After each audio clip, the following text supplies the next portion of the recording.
Hey guys, it's Lizzy here, and today I'll be doing my first lesson, and what I decided to do is that I put a bunch of random topics, and I put them in my cauldron, and what I'm going to do is I'm going to pick a random subject for each lesson, so let's see what subject I get.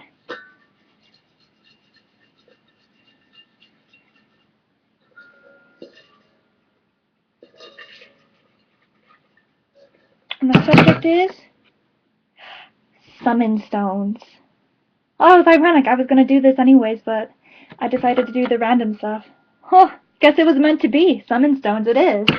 Alright, so I'm going to talk about summoning stones. Summoning stones are basically a way to call upon an entity, a deity, a spirit, a ghost, a fae, when you need them. And basically, when making a summoning stone, you need to make a pact, an agreement with this entity. It's really annoying. You need to make an agreement with this entity, sort of like a deal, a pact. They are going to come whenever you use this and activate the summoning stone in exchange for what what they want for you. It's kind of like it's a small pact. Just basically like, you know, I'm gonna give you, I'm gonna take your number in exchange for maybe like offerings every once in a while. So you come to an agreement, and whether you want it to be very drastic or like a very small agreement, like what you give will be small. It's up to you. But yeah, summoning stones. Basically, what you do, you take a stone, and I usually like to carve them in there, but you can also paint them on there. You can use Sharpie, but any way to get it on the stone so it doesn't erase. And what you do is you come up with a symbol for the entity. You can make a sigil from their name, or you can make a symbol that's associated with them, or you can make a symbol that just comes to mind that when you think of them. So I will, for example, the stone.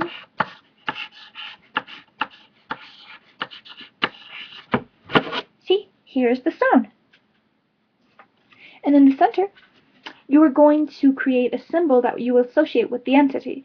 So, for example, let's say that I wanted to make a pact for the summoning stone with with the blue queen who I practice with, and so I would draw her symbol.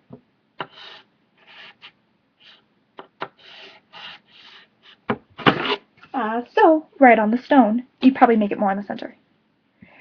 And when you're creating the summoning stone, at least how I make it, and I make the pact, and I understand what the entity wants in exchange for the summoning stone. I wouldn't, if they want too much, don't make the summoning stone if they're asking for too much. It is a pact, but it's not like, I'm going to, worship you forever. It's, at least with what I've found out, is more of a practice thing, and makes it a lot easier to have a connection with them if you're having trouble with connecting with your entity or deity. Alright, so you have the summoning stone. Usually when you make it, you present the offering that the entity wants right away and state, this is the symbol and of your, of this is a symbol of, so and so. This is a symbol of the Blue Queen. Whenever I use it, I call upon the Blue Queen, and she will come to me when it is needed. You would say that with your entity, like, this is a symbol of, like, Aries. He will come when I use the stone. He will be called when I use the stone. Summoning might be too strong of a word. It's also called a calling stone. So if you don't feel comfortable with summoning, the name summoning, it's also called a calling stone. So it doesn't feel like, I have to, I grab them here. Instead, I call them when they come here. So it's just like a little alarm or a little text that they get that you're calling them. So you have the stone.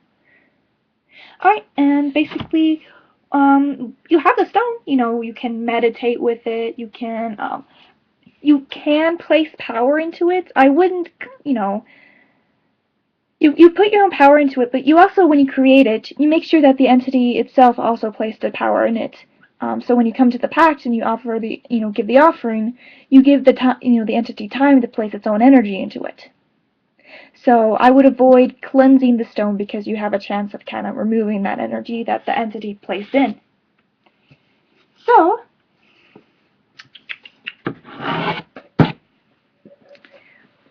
how can you use the summoning stone? The summoning stone. You can use it in a lot of different ways. You can use it to meditate with. You can keep it as a light presence if you have trouble connecting with your entity. You can use it on an altar to, represent them. You can use it as an amulet protection, showing that you are associated with this entity, so on. But let's say you want to call them. How to use it? Basically what you do, this is what I personally do with the summoning stones, is I create a circle of power to call upon them.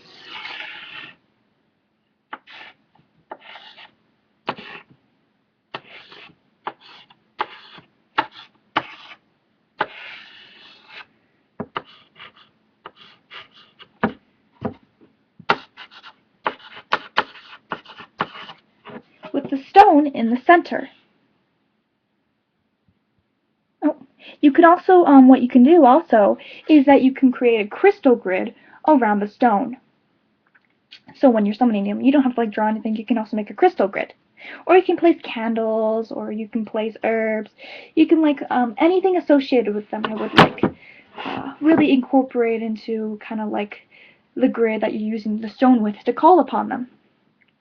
And then when you have the things all set up, make sure that you do have if you choose, I usually really like to have this, to have kind of a chant or a call to state when you are, summoning them and calling them, and when you're activating the stone to let them know that you need them for whatever purpose.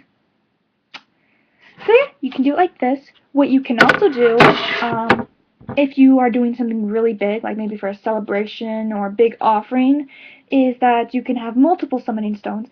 Like in the center you have the main entity, but then around the stone you have minor entities that serve the main entity. So it would be maybe in the center it would be Aphrodite, and the stones around it would be her children or entities that have served her in the past. Like with the blue queen, it'd be entities that serve her. The X's representing other summoning stones that represent these entities. And you can just make it a big thing and call upon all these entities to give you aid. What else could you use a summoning stone for? You can, it is a great for amulet protection. You can just carry it around, keep you safe. If you are astral, traveling, you can place them under your pillow, so the entity kind of keeps an eye on you while you're in the astral. What else could you use it for? You could, if you do rituals, if you make, if you cast circles, if you make big spaces for these rituals, you can have it as the center of the space. You can have it as the center of the circle. You can have the main summoning stone in the center, while the serving stones could be the borders. You could do a lot with this stuff. It's limited by your creativity. So, yeah, I hope this helped you out, guys. Yeah, this is summoning stones, but you can also call them calling stones. Summoning, calling stones. Alright, yeah, that's my video of the day. I hope you all enjoyed. I hope you all have a pleasant day, and I'll see you later. Bye!